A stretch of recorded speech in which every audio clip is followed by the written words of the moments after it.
Here's Edwards with the leg. 40. This is from 45 and it's blocked. Davis goes left. Davis gets a block. Donovan Edwards down the sideline. Gets past Ransom. Lions scoop it up. Chris Davis. Touchdown, Michigan. Brad Haley will score. No flags. The Don.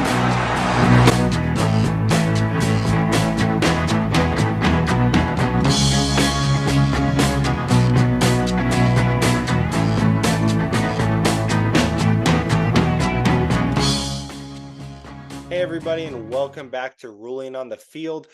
Brady is out today, but even when one of us is gone, there's no time that is a bad time to talk about college football. There are not many games this week that do have serious implications for the college football playoff, with the exception of tomorrow's game between Arizona and Kansas State. So that being said, there's no better way to start off this episode than talking about the game of the week, Arizona and Kansas State. Arizona's winning streak has been fun. Yet, while I do think that this is a game that Arizona will lose, I do not expect them to win it. I think it is a game that they will play well in, and I expect to see their offense expand out a little bit more this week. They have been dealing with some issues on the offensive line, and the status of Ja'Cory Krosky-Merritt will be a deciding factor for how well this offensive line plays, and maybe how close this game stays, because it will impact how well Arizona is able to protect Noah Fafita and get the run game going as well. I believe that Brett Brennan held plenty back in the first 2 weeks, knowing that he was waiting for a tougher test before deploying all of his offensive arsenal. It will be interesting to see how Terry McMillan is used. He was a Heisman contender to begin the year, but we haven't heard his name too much in the first 2 weeks. Arizona must figure out how to maximize his impact, either by getting him the ball in space or allowing him to draw coverage away from other playmakers so that they're able to get the ball down the field to other guys. The defense will have its hands full as well with another running quarterback like they saw from New Mexico State, but this time of much higher caliber, in Avery Johnson from Kansas State. He averages 40 yards per game on the ground and has elite speed and hair, for that matter. If you're looking for a new haircut, make sure to look him up. He has some of the best hair in college football, and I'm a big fan of it. DJ Giddens, running back, Kansas State, looks in this game like he could continue his streak of good offensive performances. He's going for his third game in a row of 100 yards or more on the ground. This is also one of those games where whoever's the home team, you expect them to win. This game is in Manhattan, so I do expect the Wildcats to pull through here. I believe they win this game, but if Terry McMillan can be utilized the way that he should be, I think Arizona covers that 7-point spread and keeps this more interesting. Second game of the week, Boston College and Missouri. It is a top 25 matchup, but I expect Missouri to win this game quite comfortably. I think it will stay close early, but the explosiveness of Luther Burden and Brady Cook will help Missouri prevail in this game. The question is whether or not Missouri will be able to contain what has been a ground and pound offense for Boston College so far this year. The interior line at Missouri will be tested, and it is the single biggest question on their team this year. Their defense has some question marks. We wonder what it's going to look like when they start to see real competition down the line this year. For Boston College, Thomas Castellanos has to be able to make the plays down the field, which he hasn't done too much of yet. To be able to expose a defensive line for Missouri that does not have a lot of experience, he has to be able to make those throws so that the run game can attack that interior part of the line and get going if Boston College wants to keep this close. I expect Boston College to actually cover a 16-point spread in this game as the dog here, but I do think Missouri ends up winning this game. I think they will win by 14. My prediction is they will win 31-17 in this game. Comfortable game for Missouri at home, but Boston College does enough to keep it within 2 scores. Oregon and Oregon State. Will this finally be the week that Oregon is able to pull it together and look like the Oregon that we all expected? The Civil War, ladies and gentlemen. It is now a non-conference early season game. Now, about Oregon, one time I can expect Oregon to slip up during the season and, play a rough game, a game that they should very comfortably win, and they don't play their best. 2 times I start to question it, and that's what I've started to do. Oregon was my pick to win the national championship this year, and until they lose, it's really hard to change that. But if they have a third game in a row where they don't look like the Oregon team that we expect them to be, that's it. I'm out. Oregon needs to play like the Oregon that we expected them to, or else there's a real problem for them heading into the second part of their season as the competition starts to gain on them in the next month, especially leading up to that big game against Ohio State. Now, Dan Lanning is a great coach. He will not be fazed by what's happened in the first 2 weeks. I know he will be able to put it behind him and bring his team back to playing like the way that Oregon football is supposed to play. Oregon has the weapons to be deadly this year. Obviously, Dillian Gabriel. They now have Evan Stewart, big-time wide receiver transfer over from A&M. That was a huge pickup.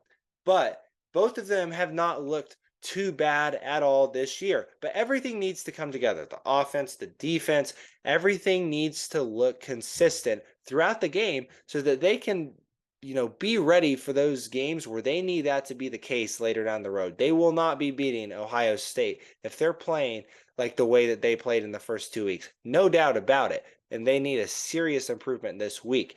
Now, I do expect Oregon to cover a 16.5-point spread against the Beavers this week. And they will get back to playing like the Oregon that we know. Good teams can be weird for a few weeks. We've all seen it before. But the great teams figure it out. And Oregon is a great team. So I do expect them to cover that spread this week. Last game to discuss really quickly is Alabama at Wisconsin. A lot of people had this game marked on their calendars as a potential upset scare for Alabama this year. Wisconsin, Camp Randall has always been a tough environment. And man, upset alert in Madison this week. Just kidding. Nothing about Wisconsin to me is intimidating during the day games. The spread is kind of loose in this game. It has Alabama listed at 16. Many people are saying it should be closer to about 10.5. But I do think that Alabama will be able to cover that 16-point spread on the road. There's a reason that Wisconsin quarterback Tyler Van Dyke is no longer at Miami anymore. Look at the dramatic improvements that Miami offense now has with a great quarterback under center and Cam Ward, who's able to extend plays and do things the right way at quarterback. I'm not saying this is a knock at Tyler Van Dyke, but he's a serviceable quarterback. He's not a good quarterback. He's a serviceable quarterback. To knock off Alabama in the same way that I had said about Michigan last week and Texas, they need good to great quarterback play to beat Alabama.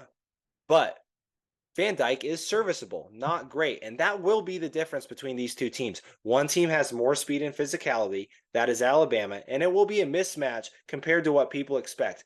Alabama minus 16. I expect them to cover this spread. That's going to be an interesting game to watch. It could go either way, but I do see Jalen Milroe being able to lead this Alabama offense and being able to go into Camp Randall and do the things that they need to do to win this game very, very comfortably. All right, everybody, best bets of the week. Not to be confused with the winner's mentality, degenerate parlay of the week, which is where we really just throw a bunch of bets into something. It's not really the most researched bets, but it's for fun, value, and a chance to win you guys some money as well.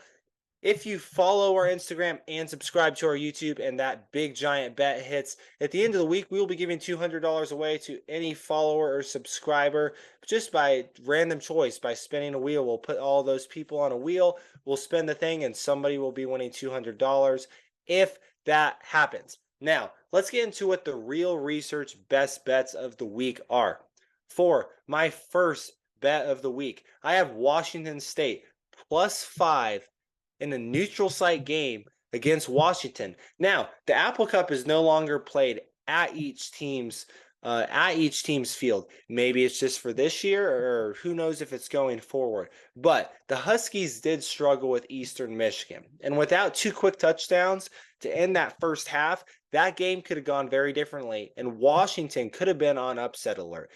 The defense may struggle with Washington State and a lackluster offense, with the exception of what we thought we saw in the first week with Will Rogers. will make this a closer game than it should be. If I had to bet on it, I would go down to 3.5. But when it's listed at 5, you might as well take the value there.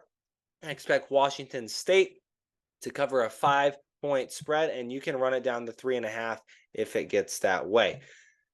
My second bet of the week is Shedeur Sanders over 2.5 pass touchdowns against Colorado State. It is an interesting matchup, a very anticipated one in Fort Collins this weekend. I will be at the game, so I might be able to shoot some coverage, show you guys what it looks like from that crowd. But in a selfish offense where you do throw the ball up one score with 1 minute left, the ground game will not be utilized. I expect Shedeur to be throwing the ball, 90% of the time this game, as Colorado has usually done since Dion took over this program. In 5 of his last 13 games, Shedeur has thrown 3 or more pass touchdowns. Facing a non-Power 5 caliber defense in Colorado State this week, I expect Shedeur to be able to throw at least 3 pass touchdowns, and that pick is valued at plus 116, which is great value, and that's one of my locks of the week and the best bets that I think anybody is getting out in college football this week. For my third and final best bet of the week, I have Arkansas State team total under 12.5. Michigan's pass rush is legit, though it got exposed a little bit by a very, very physical Texas team and a very good quarterback in Quinn Ewers last week. Michigan will pose a serious threat to Arkansas State, who has a quarterback who's not been able to have good ball security and be able to create momentum to get ahead in easy matchups. They've played Tulsa and Central Arkansas, winning those 2 games by a combined, I believe, 6 or 7 points. In those first 2 games, the Red Wolves also have 2 picks and 4 fumbles. Coming into Ann Arbor to face a top-tier defense that is not going to play, I do not expect Michigan to give up over 12.5 points this week. The line is listed at 12.5 for Arkansas State. I believe that they will go under.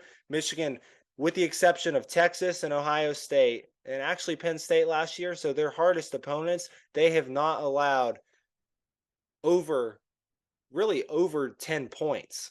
Or I guess Purdue did. They have not allowed really over 12.5 points, with the exception of those games over the last 2 to 3 years. I think that this is one of the biggest locks of the week, especially with the weak offense in Arkansas State. I stay away from any other bet in this game. You never know, what Michigan's going to be like. We've seen that to start the season. They could open up the playbook, try and gain a little bit more of a sense of identity. So they could go push that score over. But you also never know. As bad as they've looked, I really expect it to be under. But who knows what it's going to be with that offense. I'd stay away from any Michigan bets this week. Arkansas State under 12.5 is a lock. That is my pick of the week. All right, everybody. That is it. Headed into week 3 of the college football season. I hope everybody has a great weekend, enjoys watching the games. Maybe you win a little bit of money. Just follow those best bets of the week. If you want to wager on something, those are the 3 that I really recommend. Anyways, I really hope you guys have a great weekend. Make sure to follow us on Instagram at Ruling on the Field and subscribe to the Ruling on the Field show on YouTube. Everybody take care, and we will see you early next week.